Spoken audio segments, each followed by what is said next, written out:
I power walked down to that pile of gummy bears and back. I should probably set the pile out further, or closer, so I can get at them. Uh-oh. What's up, everybody?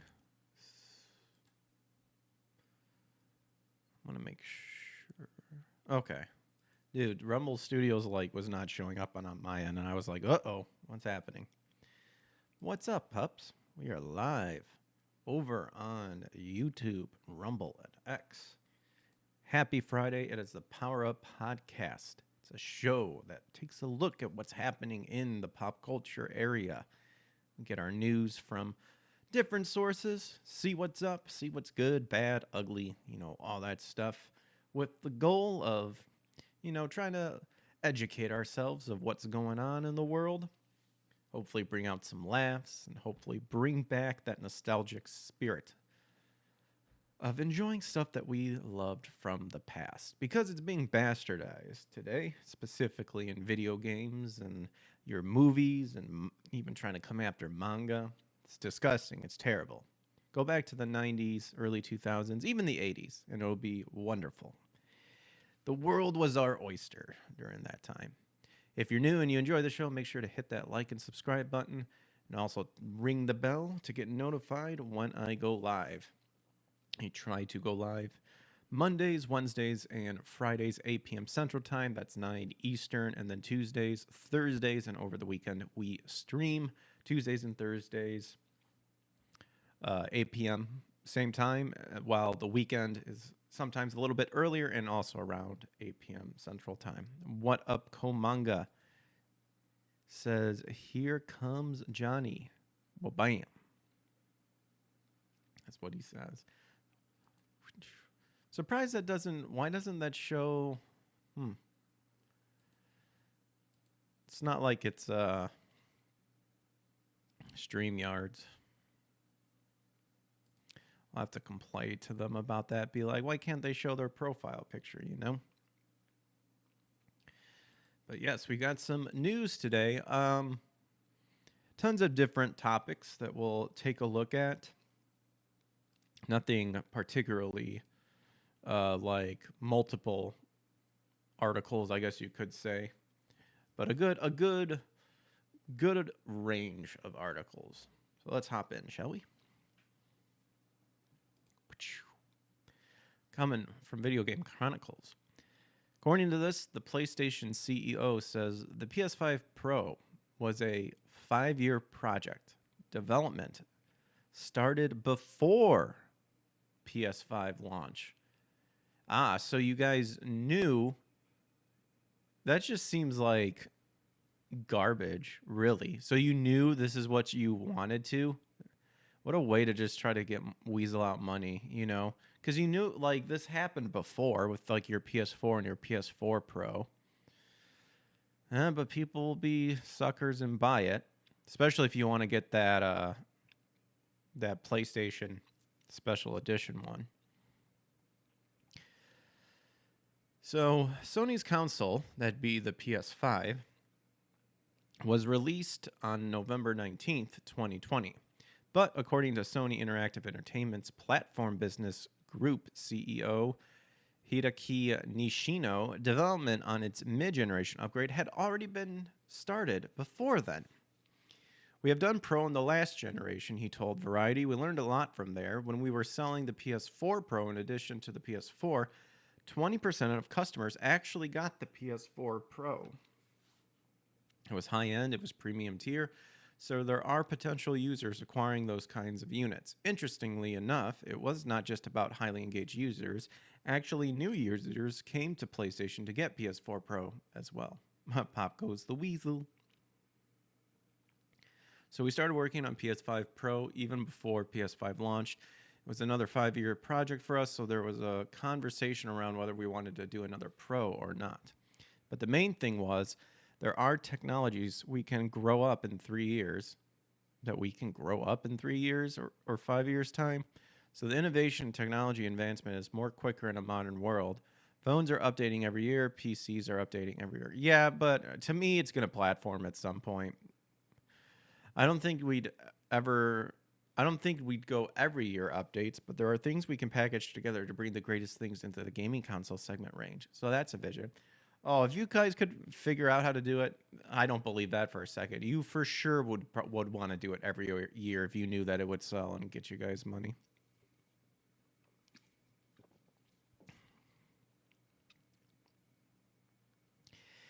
Nishino added that Sony never releases new hardware without already planning what its successor could end up becoming. We're kind of happy to see that most engaged gaming users are interested in the PS5 Pro, and then I'm pretty sure new users will grab the PS5 Pro as well, he said. If it's the PlayStation you want to get, that's the thing. So that where we design the generation at this moment. So that's where we design the generation at this moment. We design everything with having one ahead in our mind. It's not like we just make a next step and we don't know about the 2 steps ahead. It's not our way of working because we need to make sure that the 10-year-old generation cycle continues to be going as well. I understand being planned ahead, but it just sounds like cheap. It sounds like you had the technology and the stuff to potentially release the PlayStation 5 Pro console, but then you decided not to do it or purposely not do it because you know that you could pretty much get more money out of people. But that can also not technically be true because, you know, the Pro up. I mean, at this point, what's a Pro console like? The best RAM there is available, that console has that, along with some other stuff. You know, other than that, like, what else? What else is there?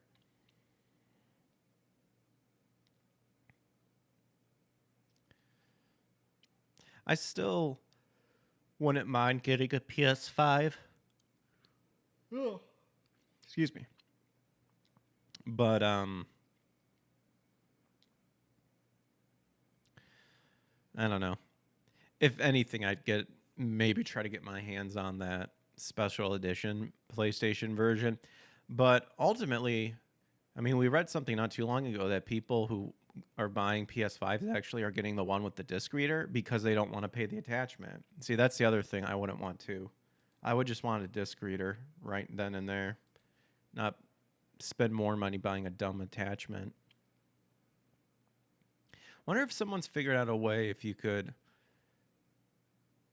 you know, jailbreak or whatever you want to call it, your PS5, and then figure out how to, like, plug in an external, like, Blu-ray player or something, somehow get that to work. That'd be interesting if someone's figured out how to do that.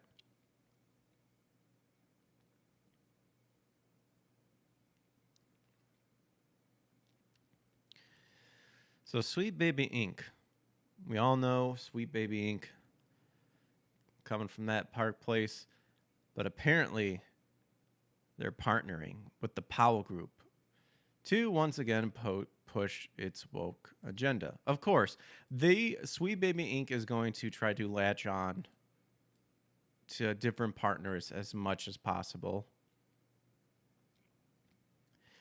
So the Powell Group announced it partnered with Sweet Baby Inc. to push its woke agenda and specifically to provide, quote, sensitivity and authenticity consulting at every stage of development.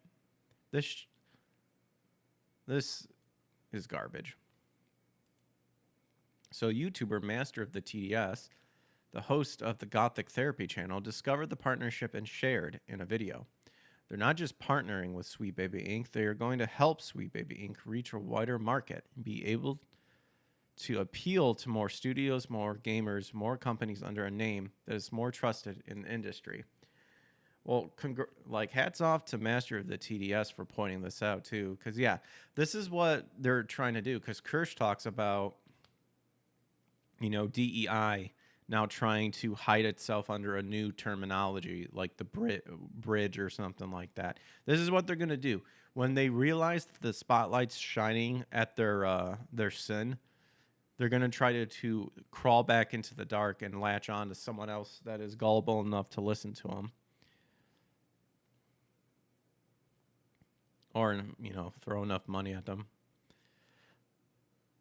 So the Power Group announced it partnered with Sweet Baby Inc. in a post to LinkedIn about a week ago. The post states, "We believe you need diverse voices to solve diverse problems. Together with our partners at Sweet Baby Inc., we provide sensitivity and authenticity consulting at every stage of development. We connect you to an inclusive and knowledgeable team of consultants to best bring your stories to life. Wasn't there like something recent where this person like didn't even know who Bowser was or something? Because that's the case. Then yeah, that's definitely who you want to help bring your story to life. Ugh. We believe you need diverse voices to solve diverse problems.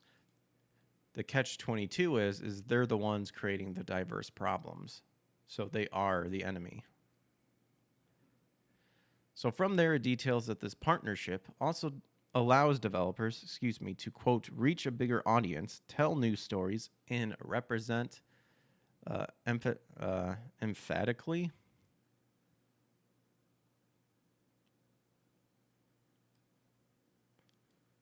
Okay. I don't know. I feel like there should be like something else attached to this little statement, but who knows? It declares, we believe that representation is key to connecting players and audiences, appeal to a wider reach of players with more inclusive storytelling. Oh my god, this is literally like what we just read. Not like it's just being reworded.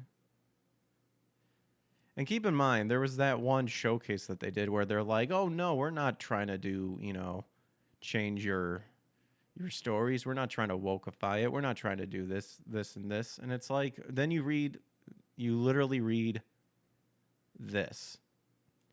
We believe that representation is key to connecting players and audiences. Well, that's great. How about you just let it happen organically? Because that's how it worked in the past, and it was just fine. We tackle narrative and character in any form, keeping emotional resonance and authenticity at the heart of our work, except unless it's like the people you've declared the enemy and stuff like that. Then you don't care about it. The company continued. We seek to spark joy in marginalized players, elevate real human experience, and foster empathy within your game.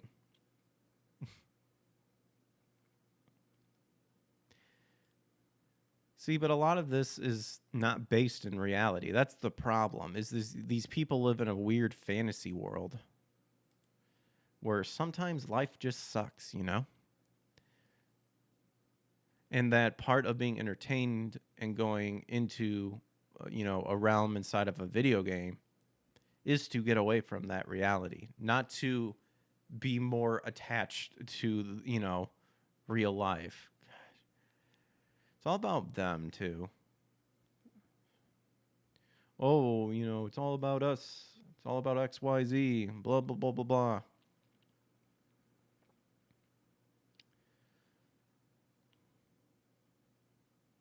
So, as Master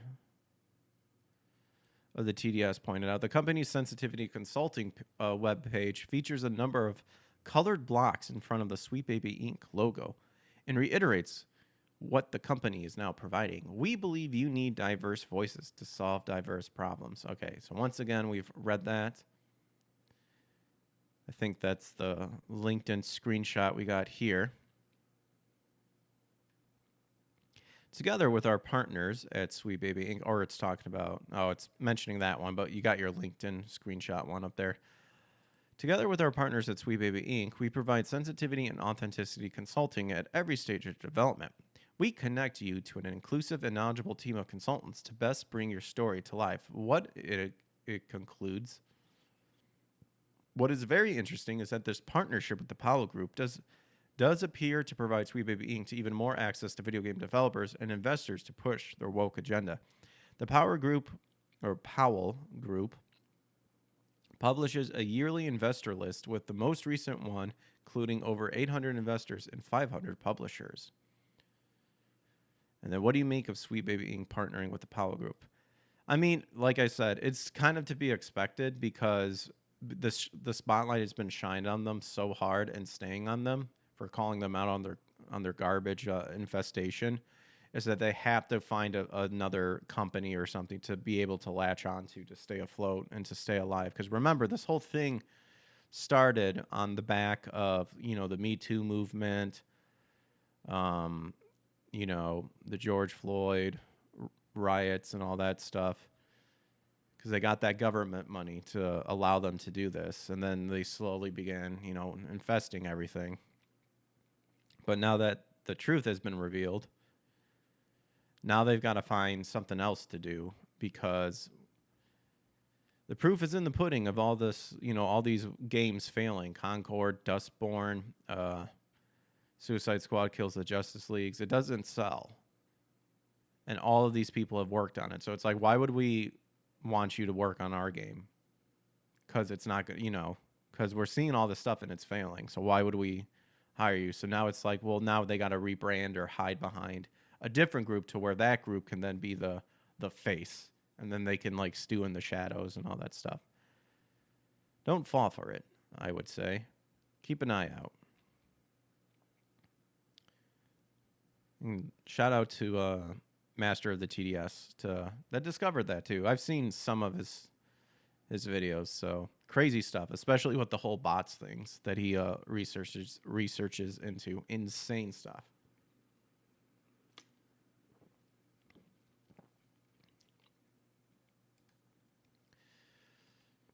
So I find this interesting.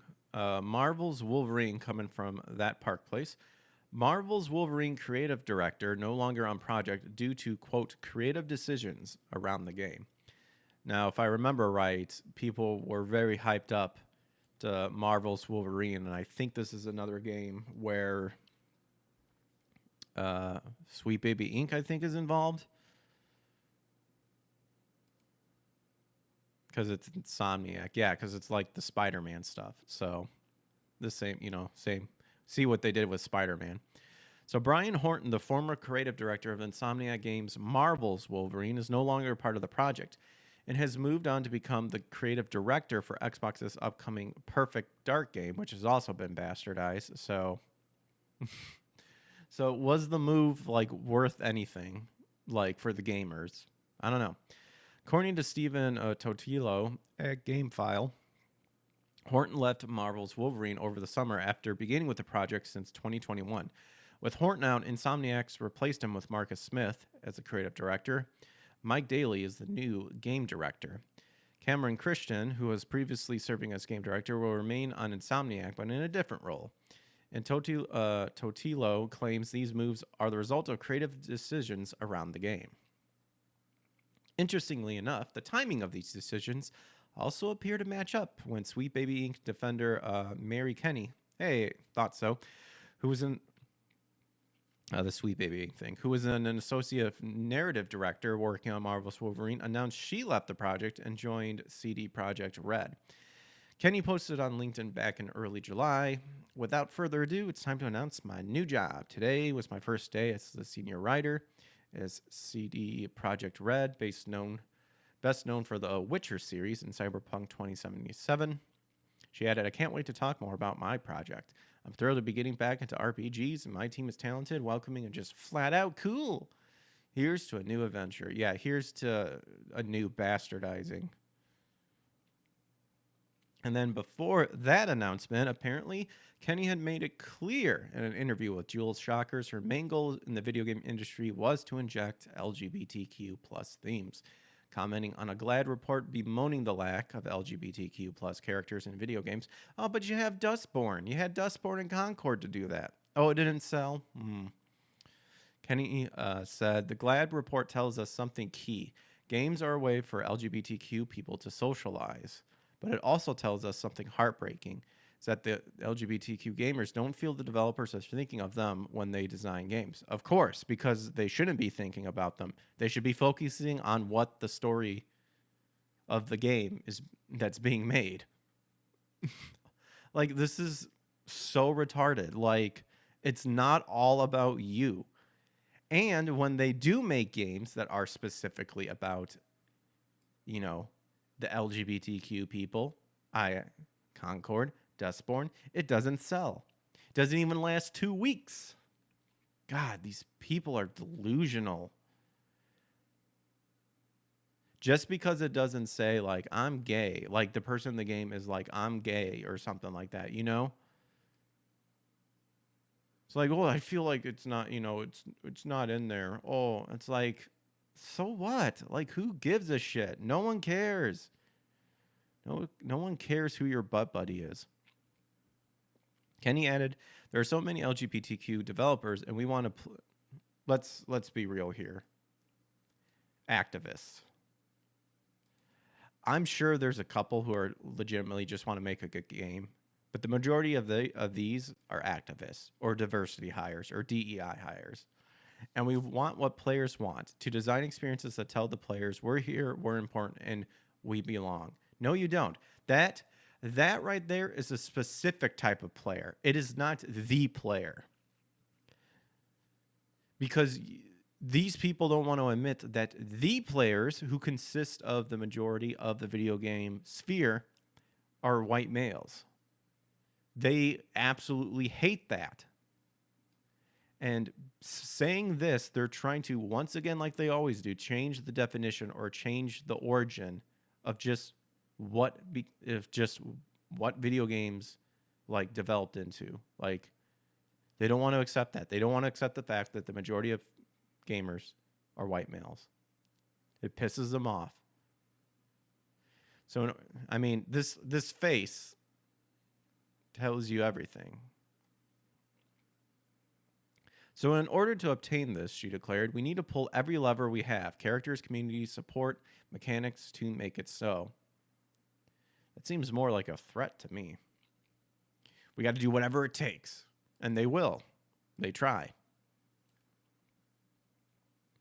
So furthermore, these changes come as Insomniac Games revealed that it would not be creating any additional story content for Marvel's Spider-Man 2 in the wake of the game sale being over 50% worse than Marvel's Spider-Man. Oh, I was going to say 1, but there is no 1, but it is. Whoops, I did not mean to click that. In a blog post about Marvel.com, Insomniac Games and Marvel Games shared, while we have no additional story content planned for Marvel's Spider-Man 2, we're delighted to bring all of our previously released post-launch content to the PC version, including New Game Plus, new suits and color variants, photo mode features, and more. So as noted above, the announcement comes in the wake of Sony revealing that Marvel Spider-Man 2 sold less than half of what Spider-Man the first one did. In a recent Sony financial report for its Games and Network Services segment, a slide featuring Marvel's Spider-Man 2 claims great success for a major PlayStation Studio game series and categories. It also revealed the game only sold over 11 million units. It's great success that we didn't do as good as the first one.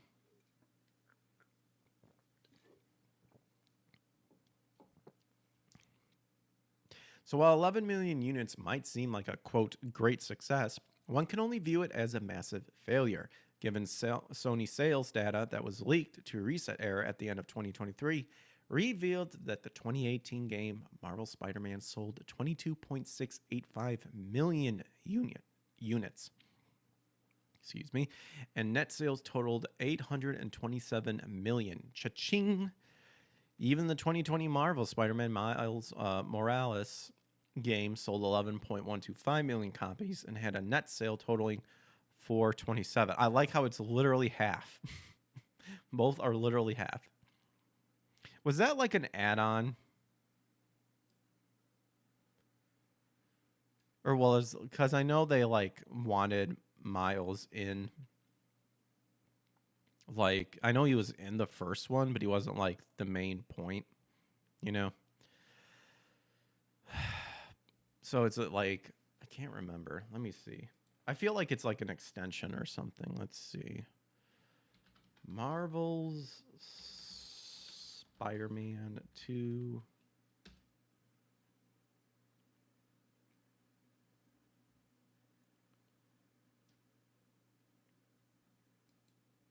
That came out in 2020? Man, dude, and the other one came out in 2018. Dude, my dates, life goes on. It's just... But, like, I'm assuming it's its own thing.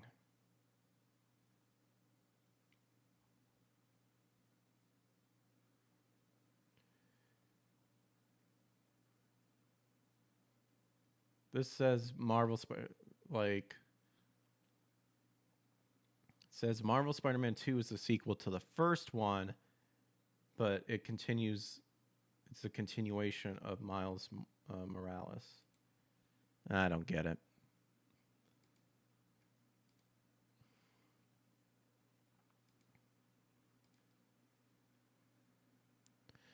So even in the 2020, okay, we got that one. So on top of all this, Sweet Baby Inc. revealed it was working on Marvel's Wolverine back in 2021. Yeah, I remember that. The company posted to X, Thwip, also stink. So excited and grateful to say we're part of the team bringing Spider-Man 2 and Wolverine to life with the amazing folks at Insomniac Games. It's been a truly marvelous experience. So while Horton is no longer on Marvel's Wolverine, the only Sweet Baby I like is the barbecue sauce. True. Sweet Baby Ray's. Todilo revealed he has become the new creative director for Perfect Dark, which is being developed by the Initiative.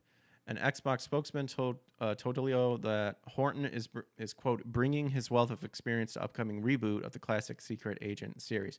And then you just see this stupid mansion right there. What do you make of Horton exiting Marvel's Wolverine around the same time as Kenny? See, this didn't really answer my question of should we care about what Brian Horton did, or is he just involved in bastardizing games and now he's just moving on to another thing? That's what I'm curious about. But there you go. I mean, I was kind of looking forward to the Wolverine game. There's like the Wolverine game that I heard is actually pretty solid.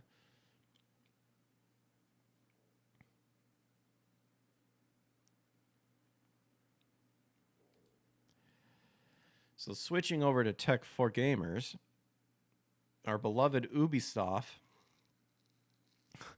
apparently has a dream. And that dream is to restore the creativity of its, quote, golden era from 2010 to 2020. Ubisoft has been in murky waters many times in the last few years, from failing stocks because of poor AAA releases to controversial takes in games that affected an entire nation. A lot has gone wrong for the once famed developers. Now the company is trying its hardest to return to its open world domination. CEO Yves Guillemot has recently clarified that Ubisoft is in the middle of restoring the, quote, creative and innovation of its golden age. The company's attempt to restore its former glory of the bygone decade by laying off developers is a controversial move. Instead of significant cuts, gamers believe developers should focus on making titles people enjoy. As per the new financial report, Ubisoft is trying to achieve the success it saw in the last decade by doing massive restructuring and cost reductions. In other words, the company has actively laid off hundreds of developers in the last few years to meet its new strategy. Now, were they woke developers? Were they DEI consultants? Were they that? Because if you did, then I think you'd be on the right path to bring back the old glory. But I'm super sus about everything. Additionally, hundreds of ex-employees have rejoined to share their expertise and return Ubisoft to its former glory. For those not in the know, Ubisoft also confirmed that the Assassin's Creed franchise had generated $4 billion in revenue last decade. However, delaying Assassin's Creed Shadows also cost it an additional $22 million in budget good. I've been super happy about that, and they need to lose more. Regardless, what are your thoughts regarding the new strategy? Do let us know your opinion down below. I don't trust them. I think we've seen how these companies work. Like right there, you got your Prince of Persia bastardized. You got Assassin's Creed bastardized. Like no one trusts these people because they've been ruining so many games. And to say, well, we're gonna go back to the golden era, like you're just gonna remake it and just make it worse. Because you're not having a good track record, current track record. Proof is in the pudding.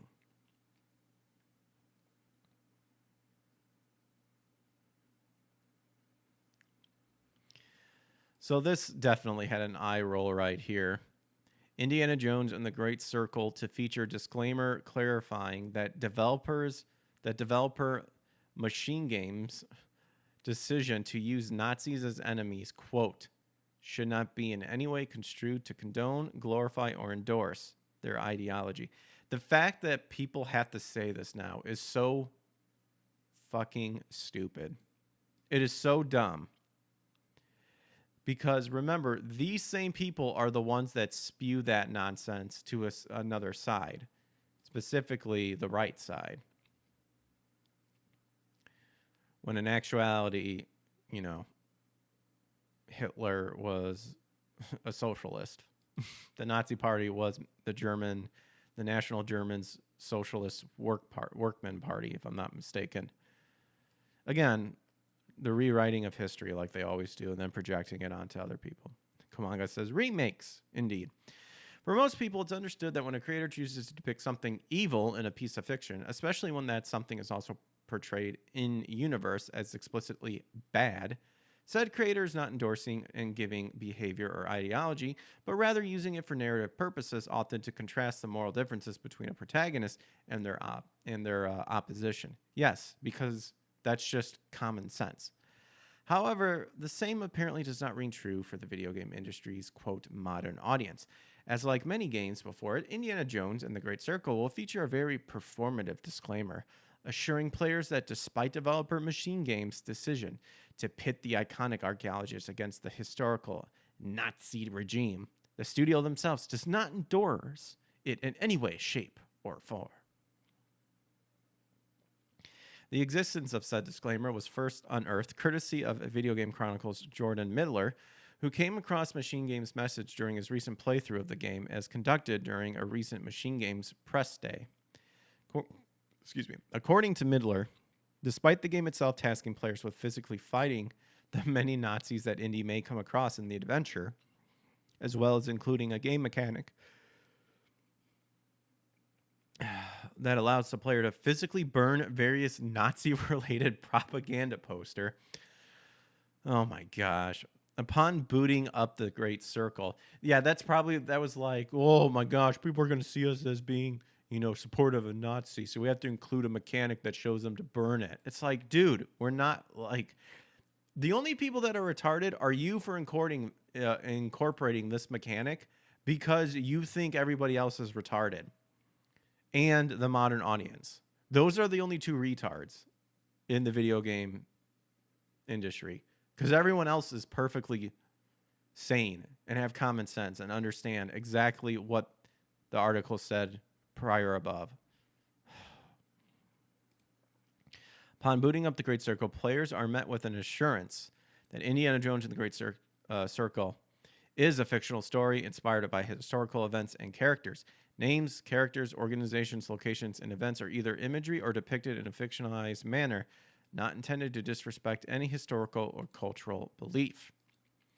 And then further, the statement, presumably penned in order to head off the accusation of fascist support that would surely have been leveled towards them by the more reactionary and terminally online wing of the American left, presents itself when booting up the Great Circle, also explains to the more plural clutching among the game's audience that its story and contents are not intended to and should not be construed in a way to condone, glorify, or endorse the beliefs, ideologies, events, actions, persons, or people of the Nazi and fascist regimes, nor any other regimes, or to trivialize any war crimes, genocide, and other crimes against humanity.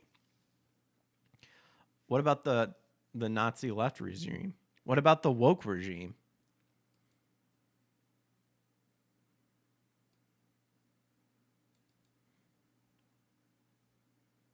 So remember, folks, they just said any other regime. So if they respond by saying, about DEI and all that stuff and how they're inclusive and stuff, you can say, nope, you said you don't condone any sort of regime. You don't endorse it.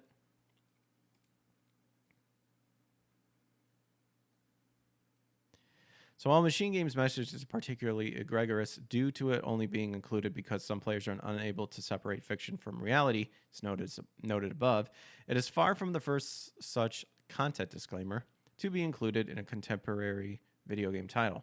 From Destroy All Humans to Reprode, warning players that the game's original Sex Chain side quest has been included without any edits, to the Tomb Raiders 1 through 3 collection apologizing for the series' harmful impact, to Ubisoft apologizing for how some characters and cultural references contain stereotypes in Beyond Good and Evil 20th Anniversary Edition. The current era of video games have gone to great but ultimately unnecessary lengths to keep themselves in good graces of socio-political watchdogs. And that's why you tell them to go fuck themselves. To go fist themselves super hard in the butthole. Because they're scum. All in all, while its inclusion is embarrassing for machine games, and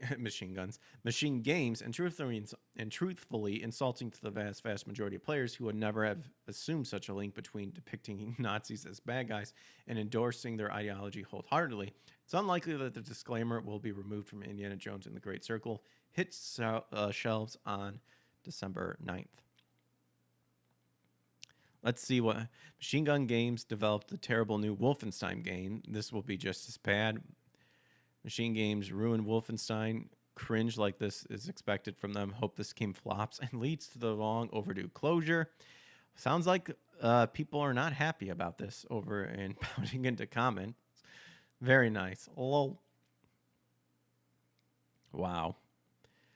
Absolutely amazing.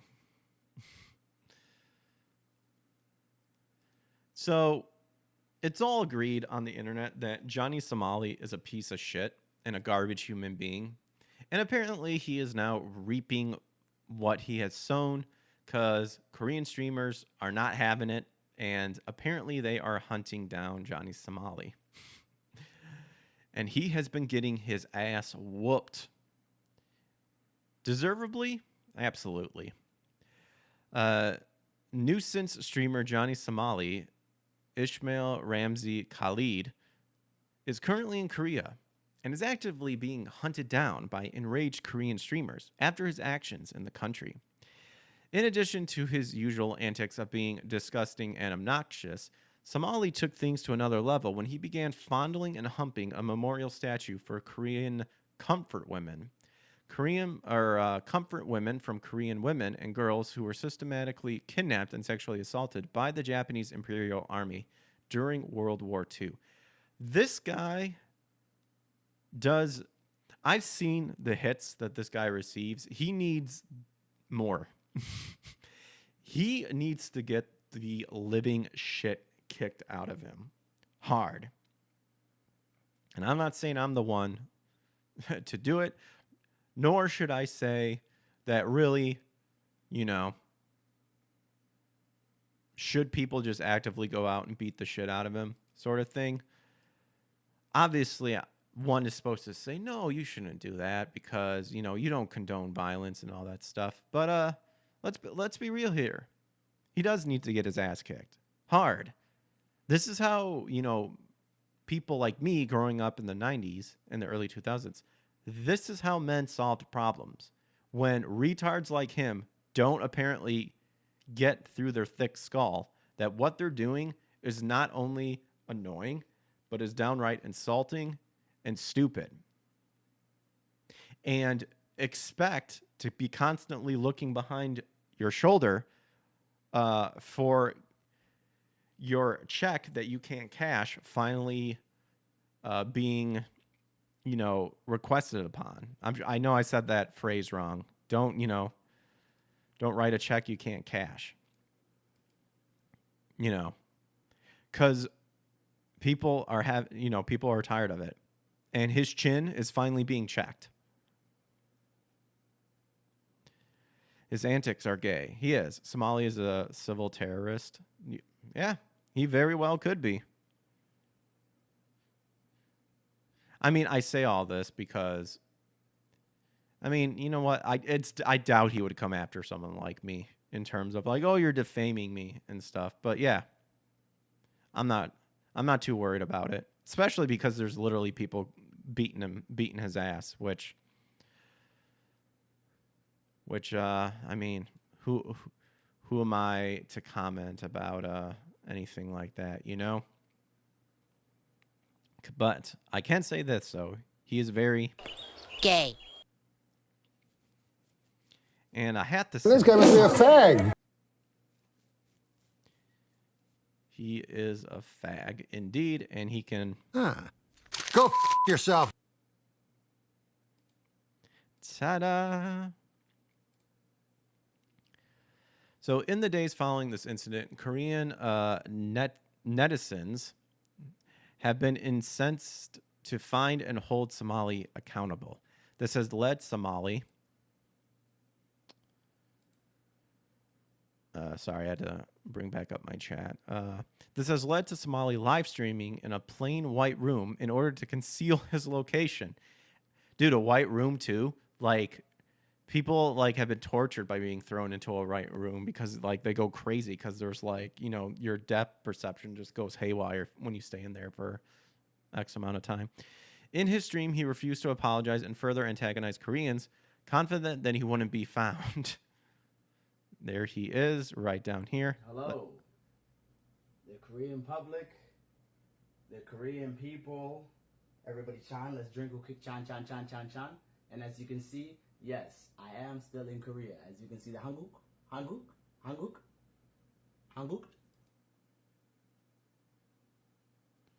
Wow, this guy's a fag. Try to find me. I dare you. You never will. So good fucking luck. That's all I want to say to you guys. And I need to address the Korean media.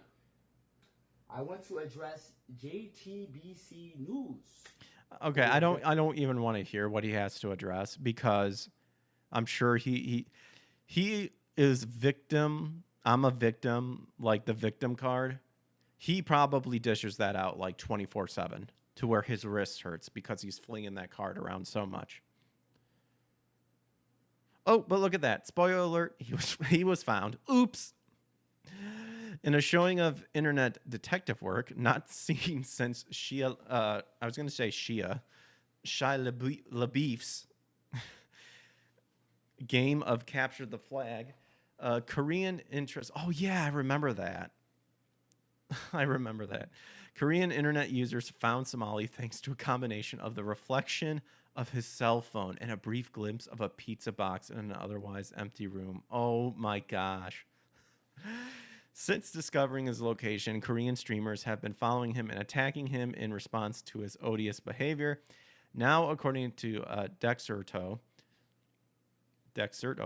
he's been charged with 2 accounts of assault and 1 account of drug use. In Japan, Somali was largely able to avoid consequences and was allowed to leave the country. But as a convicted criminal in Japan, he likely won't be allowed back. And then critics of Somali are hopeful that he'll face harsher consequences in Korea. Well, he's already facing. Let's click this. Yo, Ramsey, you look very different from 1 month ago. Safe travels. Uh-oh. He's evolving into a Pikachu because he has that. Oh, no. Oh, no. Oh, wait, we can... Why did it took me to this guy's thing, but we can scroll up. Here you go. Here he is.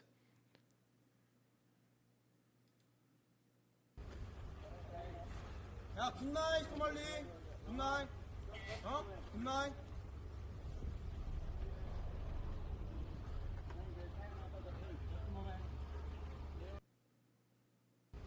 So it looks like that guy got arrested. Is this the beatdown that he gets? 에이. So he steps out. 야, 소말리. 어디가? 어디가? 어? 어디가? 어디가? 올라왔다 마시. 됐어. 어디가? Oh! 어디가? 어디가? So that camera guy got him right away. No. See, to me, wait, is that a police officer? I'm confused. 소말리 어디가? 어디가? and just immediately gets knocked out. See, this is what I don't get. Like, if you found him and you knew, like, I mean, who knows? I don't know what they were saying. Maybe the conversation escalated and in a heat of passion, he punched the guy. Maybe he was desperately trying to restrain himself to do it. But to me, if you kind of knew that like, I am so going to punch this guy, you need to go all out. Like a simple punch like that, like, we all want to see him, like, super get the shit kicked out of him. Like, let's be real here. That's what we want to see. So it's like, why'd you, just start hammering away. For entertainment, right? I'll hump him while he's down. But in all seriousness, though, like, back in the day, this is how, like, men handle this stuff. When, like, you're acting like an asshole, you got the shit kicked out of you. And then when you didn't learn your lesson, you got the shit kicked out of you again until you, maybe if I stop doing that, like, I'm not going to get beat up. You know?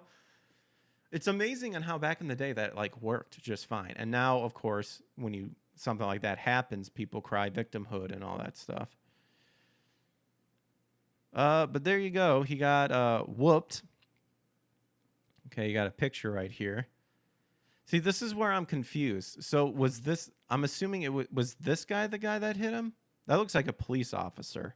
It looks like this guy punched him right in the face, which is interesting because, like, did this guy, like, knock him out when literally there was police right over there? Or did that guy actually call the police and then he was like, nah, I'm just gonna sock him. But as you can see, people are happy he got punched. And, I mean, based on just who he is as a person, an ass whooping has definitely been well overdue. But it just goes to show that, there are people out there on the internet that will figure out a way to find you in some way, shape, or form. And, I think he's definitely trying to put on, like, a front, like a tough guy front. That's the face of a scared shit guy. Like, he's terrified deep down inside because wherever he's going, people will know who he is. And especially in places where, not like in Japan, where they tend to, mind their own business and just want to be left alone and stuff. There are people that will confront you. He's going overseas doing stupid stuff. Yeah, there's a reason why he's not going to try that here. Like, especially if you go down south, like, he'd be buried in the ground. Like, without hesitation, if he came across that one wrong person. But are people weeping for him? Nope. No, they are not.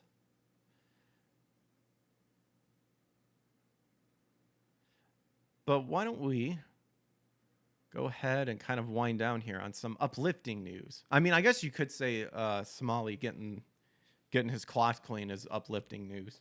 But let's talk about some good uplifting news, such as Toho greenlights new Godzilla film from Godzilla -1 director Takashi Yamazaki. I still need to see Godzilla -1. So Toho announced the Godzilla -1 director Takahashi Yamazaki will return to helm a new Godzilla film. In a post to the company's official Godzilla account on X, it's revealed that Yamazaki will return not only to the helm of the film, but he is also writing it and producing the visual effects. And here you go, right here. Let's watch it. Emergency declaration. New Godzilla film. Production. Greenlit. Visual effects written. Further updates to follow. Only 10 seconds. But as of right now, 55.2K. Nice. In another video, Yamazaki stated, "I'll be directing the new Godzilla film. Please stay tuned." There you go, right here. Hello, everyone. I'll be directing the new Godzilla film. Please stay tuned.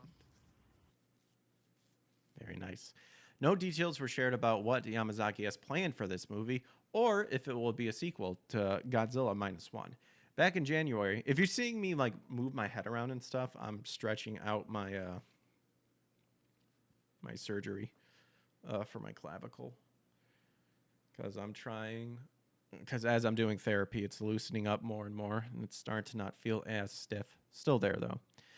No details were shared about what he was planning for the movie or if it will be a sequel to Godzilla Minus One. Back in January, Yamazaki did indicate that if he were to do another Godzilla movie, he wanted it to be a sequel to Minus One. He also shared that the next movie will also likely feature an enemy monster. Oh, it's got to. It's got to. It's translated by Google. He told Japanese website HijiWeb, if I were to direct the next movie, I would like to do a sequel to this one. And since there have been 2 standalone Godzilla movies in a row, I think the next movie will probably have to include an enemy monster. As for what the monster might be, Yamazaki provided more color during a New York Comic-Con appearance. At the Godzilla vs. New York Comic-Con 70 Years of the King of the Monsters panel, it's reported by Kaiju United. During the Q&A session, he was asked, if you can remake or see any previous Godzilla movie be remade, which would it be and why? He responded, Godzilla vs. Hedorah. I think that for its time, Hedorah was a very cutting-edge kaiju. And thinking about that the type of visual expression we can do with technology and how far it's come today, I'm imagining how it would move, and I think that would be really cool to make. I actually do want to go back and kind of watch the original. So this is... Oh, geez, he punched him. Got him good.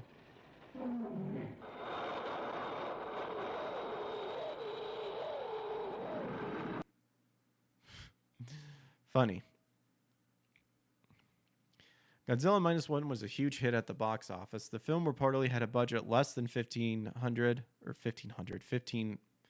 million. I don't know why I said 50. I was going to say 1,500 million. I wish it had that.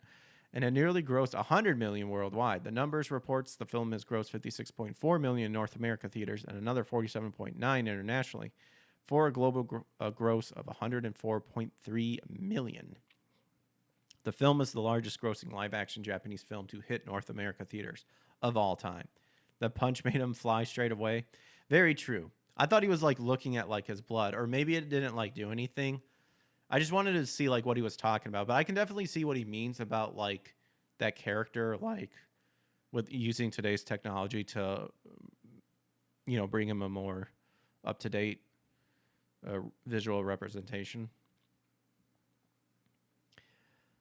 It's easily crushed the previous record holder, The Adventures of Milo and Otis, which grossed 14.1 million when it was released in 1989 and then released in 1990.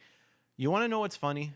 I think I actually have watched The Adventure of Milo and Otis. I believe that is with a dog and an orange cat, and they like encounter all these different animals. Yes, it's a pug and a cat. And dude, animal abuse in that movie for sure.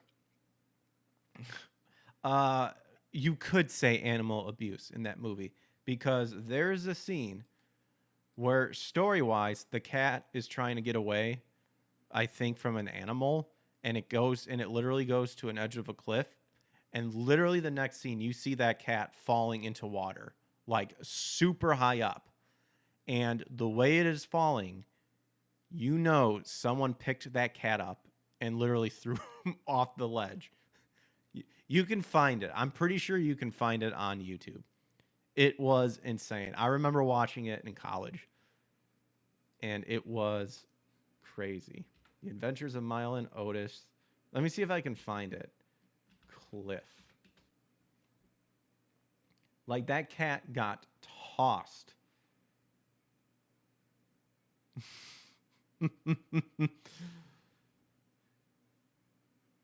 Just a sample. Yeah, I found it here. Okay, so this... I felt bad for the cat, but here it is. Okay.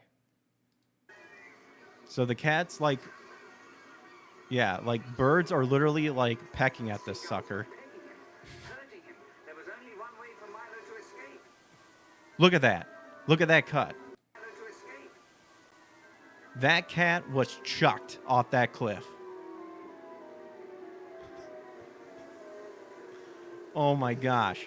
Like,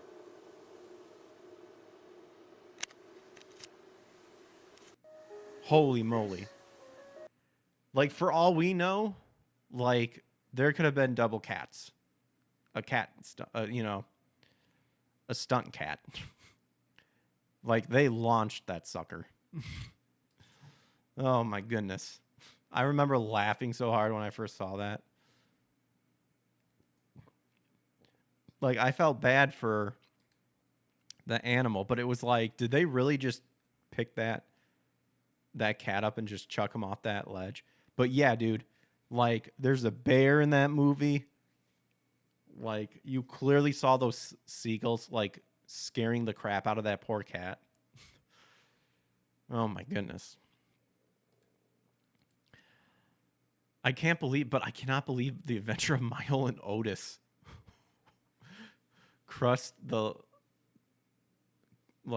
broke that record. I can't believe it even had a record. And that was released in 1989, 1 year after I was born, and then re-released in 1990. In fact, it took less than a week to seize the record. After an opening weekend of 11.4 million in the beginning of December, it topped 14.3 million on its first Tuesday. The film currently sits as the second highest grossing Japanese film in North America of all time, behind Demon Slayer, Kimetsu no Yaiba, the movie Mugen Train, which grossed 49.8 million in North America. It grossed another 457.2 million internationally for a globe across of 507.1 million. And then those box office grosses are likely to increase as Toho is re-releasing the film in theaters today, apparently. Oh, that's cool. But yeah, super looking forward to that. That is going to be absolutely amazing.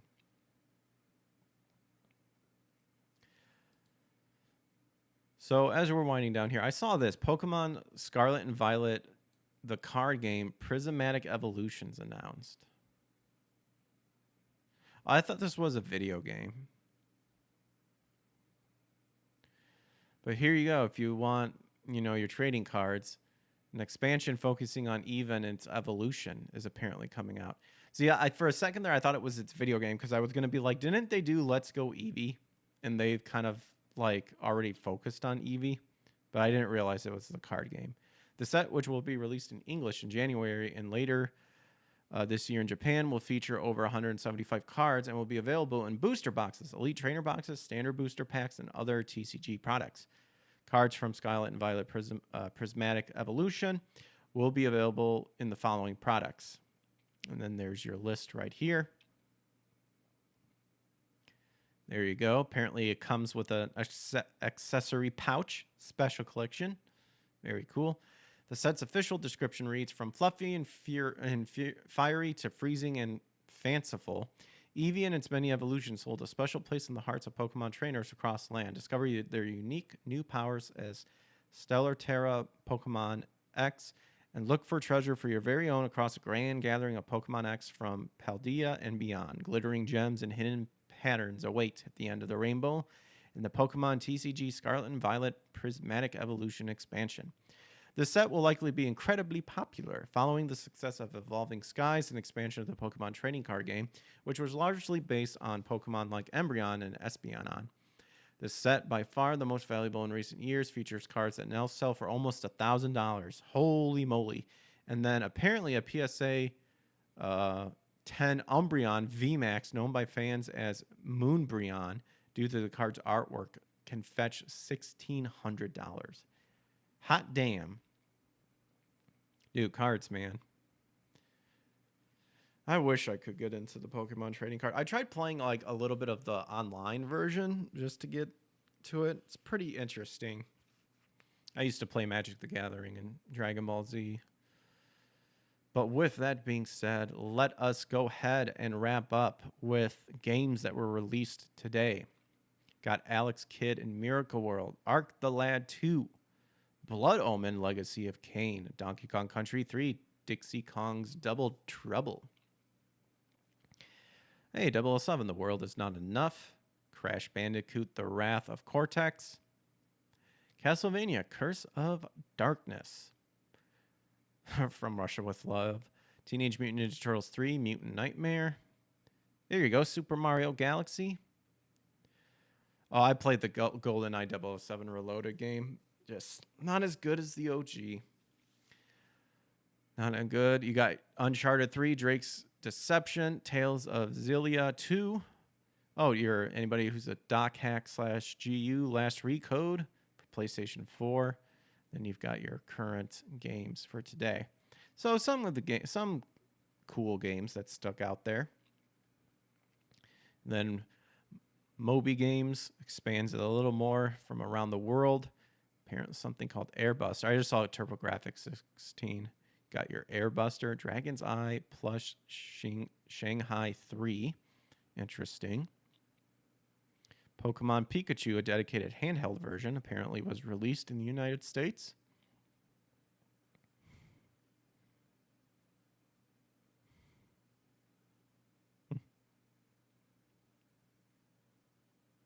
See what else we got around here. Ooh, Godzilla Save the Earth. I think that's a fighter game that some people would like if you're a Godzilla fan. I think I saw that on the Nerd. Ooh, Roller Coaster Tycoon 3. Ooh, Beautiful Joe, Double Trouble, Japan. Kirby Squeak Squad? I haven't heard of that one. Oh, Scourge Hive. I remember playing that. That came out in Australia. That's a hard game. I sold it because I kind of knew I wasn't going to play it again, and I didn't really want it in my collection. Yeah, Command & Conquer Red Alert for the iPhone worldwide. Oh, Dragon Ball Raging Blast 2. There you go, Dragon Ball game. Dragon Ball, the Raging Blast series were okay for me.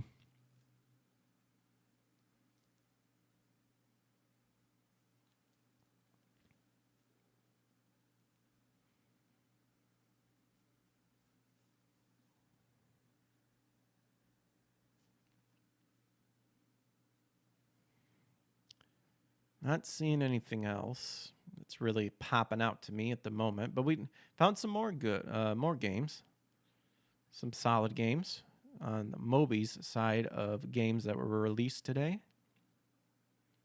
from the past. Yeah, didn't really see anything else. Well, there you go, pups. We are done for today. Good branching of the show today with tons of different articles and stuff. I know a lot, like when you find like Assassin's Creed Shadows or, Dragon Age and stuff like that, it's like the talk of the town sort of thing. So this was a nice branch out. And with that, I appreciate everybody hanging out. Make sure to hit that like and subscribe button. Make sure to smash the notification bell to get notified when I go live. And then you can also check me out on my other social medias listed below. We are on YouTube, Rumble, and X. My friend Jay's online over on YouTube, so I will send you guys over to him. Thanks again, Komanga, for hanging out. Thanks again for everyone hanging out. Until then, take care. God bless. Catch you on the flip side. Please. Peace. I threw an L in there. Whoop.